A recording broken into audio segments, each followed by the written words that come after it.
After Spider-Man was shot and went to a doctor to check if he was okay, Peter was shocked to find out he was actually dying.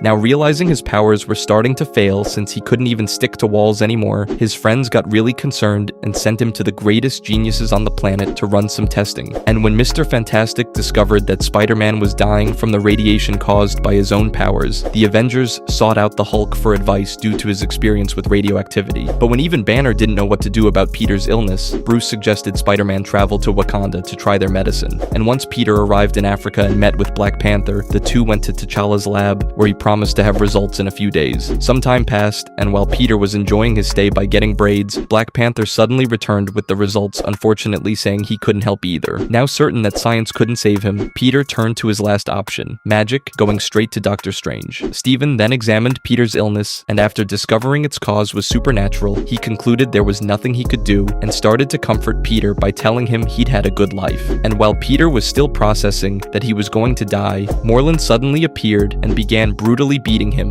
leaving him near death without even needing the illness. But since Morlun also wanted to feed on Peter's soul, he chose to leave him alive and waited for Spider-Man to be taken to the hospital. Later, when Mary Jane discovered Peter was in critical condition, she rushed to his room, but only to find Morlun already there, ready to consume him. MJ now jumps at Morlun, screaming for him to leave Peter alone, but after he threw her against the wall and easily broke her arm, Peter suddenly awoke possessed, immediately leaping at Morlun and pinning him to the ground with his fangs, simply killing him in a horrifying way, but only to return to himself moments later and die in Mary Jane's arms. Peter's body then was taken to the Avengers Tower, and when MJ visited later, she was shocked to see only Peter's empty husk left behind, revealing that this wasn't the real Peter, and the original was hidden in a web cocoon under the New York Bridge. We now then see Peter's soul in another realm speaking with a giant spider called the Other, who offered him a deal to bring him back to life on the condition that he embrace the mystical side of his powers and abandon some of his human side, like his artificial web shooters. Peter then started considering the offer, and when he finally accepted, his body emerged from the cocoon and he was reborn as a new man,